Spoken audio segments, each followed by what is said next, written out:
So here we have the Vauxhall Insignia 1.6 turbo SRI VX line on a 68 plate. I'm going to start off by showing you around the outside of the car, and then we'll hop in and run through some controls on the inside. But from the outside you can see that it's a 5-door car with alloy wheels. Let's start off inside the boot and then work our way around the rest of the car from there. So as we approach the boot, you'll see we've got reversing sensors and plenty of boot space as well, along with 3 individually folding rear seats, as you can see. Okay, so we're just going to work our way back round to the front of the car, and then we'll hop in and run through some controls on the inside. But now that we've done a full circle of it, you can see not only is it a great looking car, but it's in wonderful condition the whole way round.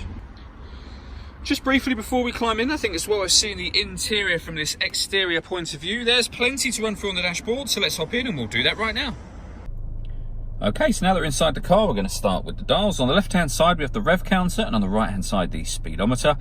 In the middle at the top, we've got the fuel gauge and coolant temperature gauges, and then beneath that, the total miles of this car, which are 5,851. The information displayed in the main section of that computer area can be changed using buttons on the steering wheel. So you've got a digital readout for the speedometer, as you can see, but there are other menus available to you, from audio, your navigation, telephone, and then settings, and you can leave it on any one of those pieces of information that you want it on.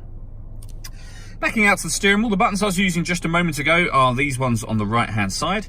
On the left hand side we have cruise control and speed limiter. We've also got such things as a heated steering wheel. We've got forward collision warning system. There's a video showing what that is on our website and on our Facebook page. And we've got voice activation for your phone, so you can hit that button, ask it to dial anyone in your contacts list, and it will do that for you without you having to take your phone from your bag or pocket. That is, of course, once you paired the phone up, and that is done over on the touch screen just here. So you can see, for example, this car's got satellite navigation. That is where you pair your phone. You can make climate control adjustments here, or you can do that manually lower down on the dashboard, and I'll show you that in a moment. And you've got your audio options at the top here, so AM, DAB, FM radio. You can go through all of them on there, or you can select things at the bottom down here, like your phone, your satellite navigation, or you can go back to that home screen at any time you want to. You can see we've got Apple CarPlay and Android Auto, so if you plug your smartphone in via its USB cable, you'll be able to access many of your phone's features.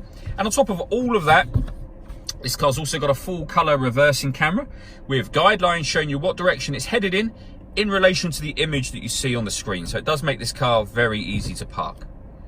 Working our way down from that, we've got the main volume for the stereo. We then have dual zone climate control. So as I say, you can make adjustments on the touchscreen or down here. So you can adjust the passenger, driver temperature, fan speed up and down, and everything you do will show on the main screen area. Once you're happy with all of those settings, you can hit auto, and the car will take complete control of the air conditioning. It will take control of the fan speed in order that it maintains these temperatures, and you can override that at any point in time you wish to, and auto will turn off. You have a couple of cup holders down here.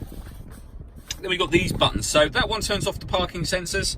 This turns off the stop and start. So this car is designed to cut out when it's stationary in traffic to save you fuel. You can turn the system off from here. And this one turns on or off the lane departure warning system. And again, there's a video showing exactly what that is on both our website and Facebook page. We then have a 6-speed manual gearbox, electronic handbrake there as well.